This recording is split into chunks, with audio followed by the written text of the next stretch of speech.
Ya, jadi awal gedungnya ini itu dibangun pada tahun 1906 sampai 1926. Nah, awalnya gedung ini itu dibuat untuk rumah tinggal keluarga Cina, yaitu Koh Chin Ki.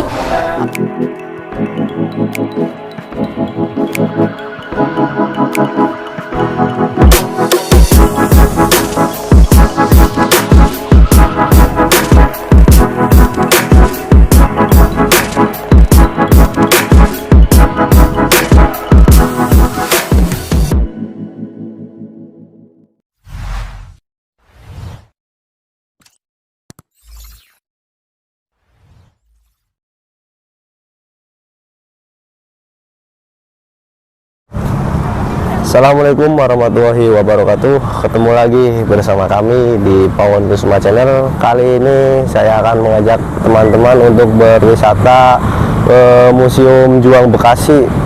Tepatnya lokasinya yang lengkap ada di kolom komentar ini di bawah ini. Nanti bisa lihat aja.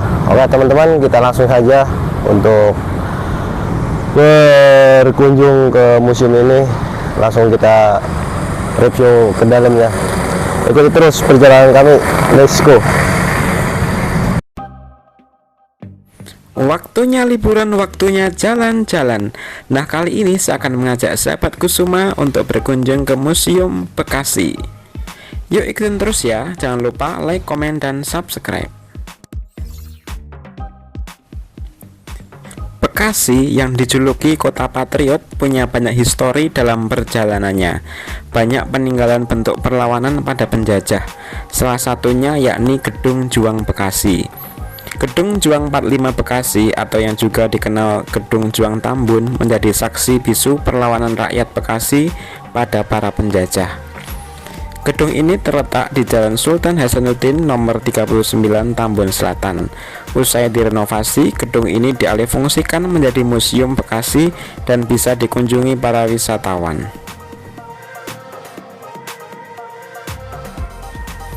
Tadinya, gedung tersebut hanya gedung biasa yang dibangun di era kolonial Belanda. Gedung yang dulunya bernama Landhuis Tambun dan dibangun pada awal abad ke-20 oleh keluarga Kau van Tambun. Pembangunan dilakukan dalam dua tahap, yakni pada 1906 hingga 1910. Setelah Belanda terusir dari Bekasi, seorang tuan tanah keturunan Tionghoa bernama Kau Oen Hiu menguasai bangunan tua tersebut hingga tahun 1942. Museum Bekasi menghadirkan konsep digital di dalamnya. Museum Sejarah Bekasi memiliki perangkat-perangkat digital yang berisi mengenai informasi sejarah Bekasi yang dikemas secara interaktif dan menarik, dan merupakan museum digital pertama di Bekasi.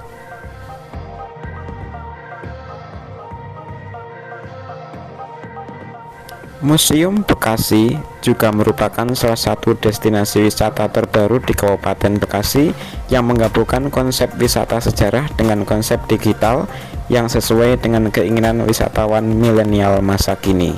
Di sisi lain terdapat mini bioskop yang super mewah.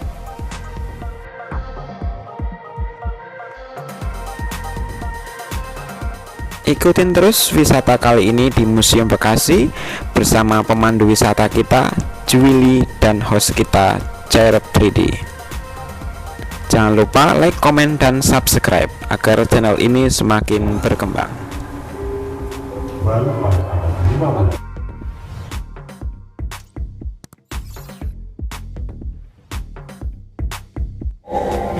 Ikuti terus perjalanan kami di Museum Juang Bekasi.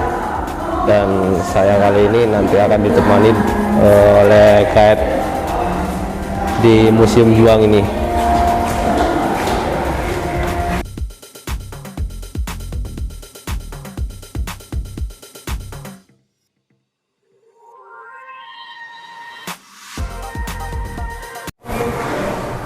Ya, jadi awal gedungnya ini itu dibangun pada tahun 1906 sampai 1926. Nah, awalnya gedung ini itu dibuat untuk rumah tinggal keluarga Cina, yaitu Koh Chin Ki, pada tahun 1926 itu. Cuman sering direbut gitu loh, direbut oleh Belanda sebagai markasnya. Lalu juga pernah dijadikan dapur umum Jepang, pernah juga dijadikan kantor bupati pertama, yaitu Bapak Kiai Haji Nur Ali. Nah, lalu akhirnya terbengkalai sampai tahun 2021. Lalu dijadikan museum ini direvitalisasi oleh Bapak Bupati Bapak Haji Eka Supriyatmaja pada tanggal 19 Maret 2021. Juga ada artefak semacam tulang binatang, manik-manik, lalu juga ada gerabah situs buni, ada beliung gitu. Bisa dilihat ini dulu petanya.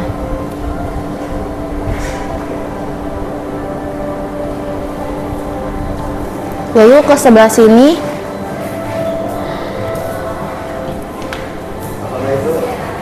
ini ada gerabah Arkemedu bercorak India. Lalu di sini juga ada alat logam, karena manusia bumi di zaman ini adalah zaman Neolitikum, yaitu terbagi dua jenis, ada yang batu dan ada juga yang logam. Nah, ini salah satunya yang batu.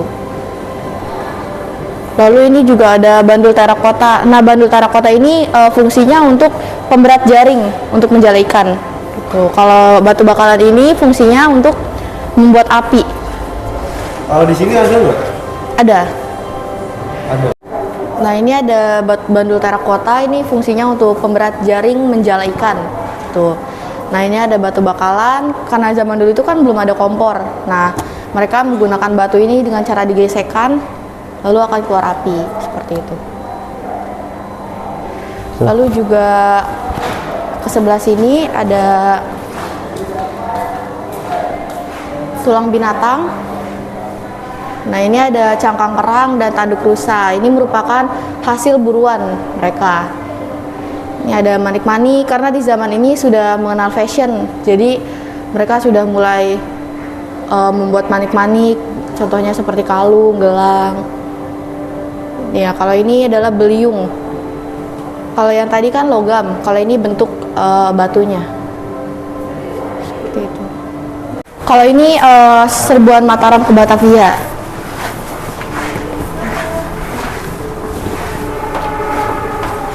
Jadi kerajaan Mataram itu ingin menyerang VOC di Batavia, Jakarta. Namun 2 kali menyerang dan dua-duanya itu gagal, karena VOC-nya ini menggunakan alat yang super canggih ya, yang pada saat itu Mataram ini hanya menggunakan alat tradisional gitu. Alat apa itu tradisionalnya? Bambu runcing, lalu ada juga semacam meriam tapi itu dari kayu gitu. Bukan dari ini yang besi ya? Iya, kalau VOC itu kan mereka sudah ada senapan ya. Iya. Iya. Oke, kalau ini diorama Pasunda Bubat. Jadi ini awal mula mitos kalau orang Jawa itu tidak boleh menikah dengan orang Sunda. Nah, ceritanya itu ada dari kerajaan Jawa ya, Majapahit, Raja Hayam Wuruk itu ingin memperistri Putri Dyah Pitaloka dari kerajaan Sunda. Nah, namun ternyata Dyah Pitaloka ini bukan ingin dijadikan istri, namun dijadikan tumbal atau persembahan. Nah, kerajaan Sunda yang tidak terima dong seorang putri itu dijadikan tumbal, makanya kerajaan Sunda ini perang dengan kerajaan Jawa. Nah, setelah peperangan tersebut akhirnya kan gugur ya semuanya, tersisa hanya yang perempuan saja. Akhirnya mereka bunuh diri. Yang tersisa itu siapa perempuan namanya? Ini Putri Dyah Pitaloka. Okay. Nah, yang perempuan itu menusukkan tusuk konde ke jantung mereka, lalu Putri Dyah Pitaloka juga akhirnya bunuh diri. Namun sebelum bunuh diri, beliau bersumpah kalau orang Sunda tidak boleh menikah dengan orang Jawa karena dikhawatirkan akan dikecewakan seperti Dyah Pitaloka juga. Tapi sekarang banyak ya yang menikah dengan orang Jawa. Sekarang udah banyak. Banyak. Ini. Kalau ini menggambarkan Raja Sunda Prabu Siliwangi itu ingin. Oh, ini Prabu Siliwangi ya? Jadi dia ingin menyerahkan semacam surat perjanjian gitu. Oh, bukan logistik ya berarti ya? Iya. Ini ada juga lebih lengkapnya di sini. Ini airwall, tapi ini bisa buat main game gitu. Maksudnya main game gimana? Masnya diri di sini, nanti dia mulai sesinya. Oh, dia muter-muter gitu ya? Iya. Oh, seperti ini. Terus? Di sini Mas, maaf. Oh, seperti ini. Iya, jadi ceritanya lagi ada di Ya, di kerajaan masa-masa Sunda. yang dulu ya.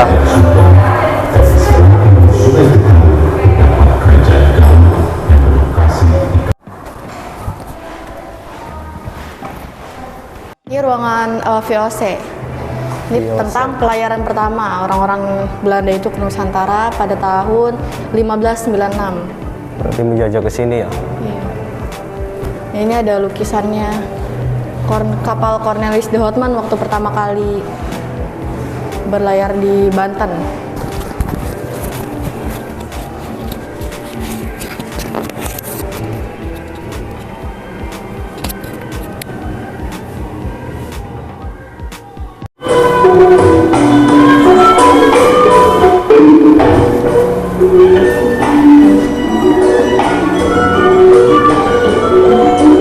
Ini apa ceritanya?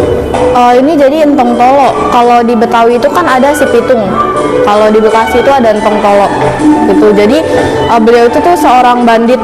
Dia mencuri harta orang Belanda.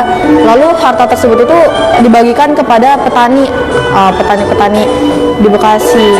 Karena pada zaman dulu itu petani-petani di Bekasi disuruh membayar pajak yang sangat tinggi oleh Belanda. Jadi entong tolo ini membantu. Iya, namun pada tahun 1908 beliau itu ditangkap lalu diasingkan ke Manado. Dia meninggalnya di Manado. Iya, dia sampai meninggal di Manado itu.